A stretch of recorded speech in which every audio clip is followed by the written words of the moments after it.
The Scarf of Kunbatar, summary of Episode 7. Arseny accidentally witnessed Elena with another man, her laughter and intimacy breaking his heart.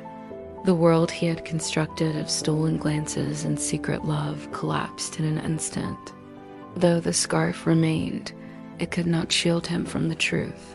The first deep, unhealable wound of his life had been inflicted, and he began the slow descent into isolation and relentless inner torment.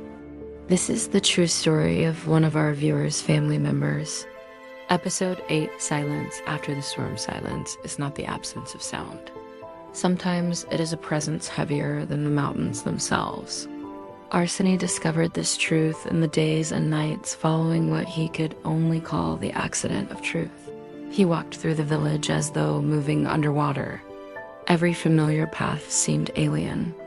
The market, once alive with distant laughter and bartering voices, felt hollow and mocking.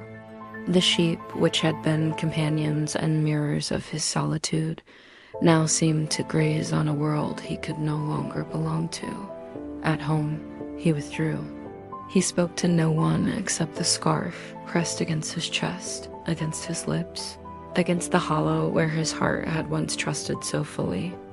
The threads carried the scent of his mother's prayers, the warmth of her hands, the memory of the boy he had once been. But they could not fill the absence she had created, could not undo the vision he had witnessed.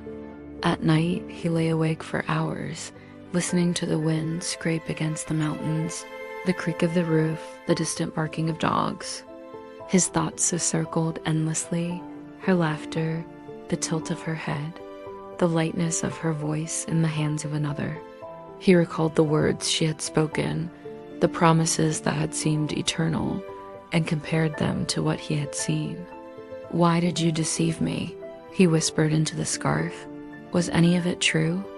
Was our love ever real? The scarf did not answer. It could not. And yet, in its silence, it became the only witness to his grief. He began to speak aloud in the small room where his parents' shadows lingered. "I loved you, Elena. I would have carried you across the mountains, through the storms, through every winter in Kunbatar, and still you gave your laughter to another." He spoke for hours, pouring every fragment of his heart into words that had nowhere to go. The sound of his own voice became a companion, a reminder that he existed, even as the world had shifted beyond his grasp. Days turned into weeks. He continued to wander the village alone, sometimes along the paths where he and Elena had once met, sometimes to the ridges where he had first held the scarf against his chest and dreamed of a future he could no longer claim. Each familiar place now carried the weight of memory, each shadow a whisper of what he had lost. The villagers noticed his withdrawal, but no one dared ask. Some whispered among themselves, "The shepherd's boy is broken." Others shook their heads, murmuring about love and betrayal, as if it were a lesson to be endured. Yet Arseny heard none of it. The world had narrowed into the space between his chest and the scarf he clutched, a private universe of pain. He did not speak to Elena. He did not confront her. He did not ask why. Perhaps he feared the answers. Perhaps he feared her rejection. Perhaps he feared that hearing her words would shatter what little remained of his heart. Instead, he retreated further into the silence, letting the betrayal become a shadow that stretched through every moment of his days. The first winter after the accident was the coldest he remembered. Snow fell in thick, relentless sheets, blanketing the mountains and village alike. Arseny spent long hours by the fire, staring into the flames, feeling them as though they burned inside him rather than warming him. He wrapped the scarf tightly around his shoulders, its familiar threads a small tether to the boy who had loved without fear. "I am still here," he whispered to it, "though the world has moved on without me, though you have moved on without me." He remembered each stolen moment with Elena, each laugh, each brush of the hand, each promise unspoken. He relived them obsessively, trying to memorize them, to preserve them, to carry them forward as though holding on to memory could prevent loss. His father, Yakya, watched him in silence, understanding that some battles are fought alone. He said nothing of consoling words or admonishment. The mountains had taught him endurance, and he saw that his son had begun to understand the lesson in a way he could not speak. Zuleika tried gently. She would place a warm meal beside him, leave the scarf folded neatly on the table, or touch his shoulder lightly as he sat in the corner of the room. But Arseny's grief was unrelenting, a tide that would not recede. "Do not try to fix me, mother," he would whisper. "Nothing can be fixed now." He began to wander longer, retreating into the wilderness outside the village, seeking solace in the silent, unjudging mountains. He walked for hours, sometimes days, following paths only he knew. The cold stung his skin, the wind cut at his cheeks, yet he did not care.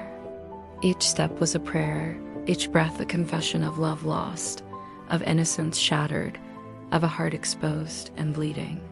Even when he returned home, the scarf remained his constant companion.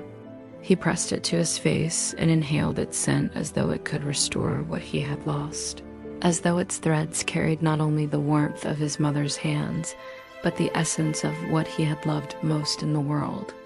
At night, he whispered Elena's name into the darkness, imagining her hearing him, imagining that somewhere she might remember the boy who had loved her so purely.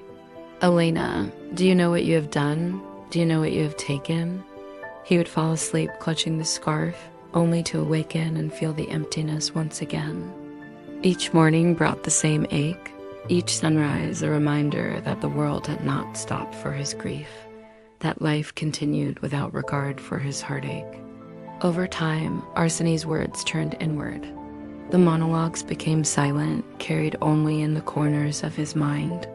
He imagined conversations with Elena that never occurred, confrontations that never happened, apologies that would never be spoken.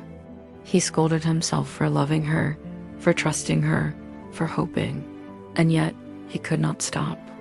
Even in his isolation, he could not abandon the love he had nurtured. It had become part of him, inseparable from his existence. The scarf, the mountains, the wind, they were witnesses to a devotion that would not fade, a devotion that burned hotter precisely because it was impossible. And you, listener, must hold this memory with care. For in the silence after the storm, you do not simply witness grief, you inherit it. You carry the weight of love and betrayal, of innocence lost and trust broken, and you learn what it means to endure when all else has been stripped away. Please wait for the next episode. This journey has only begun,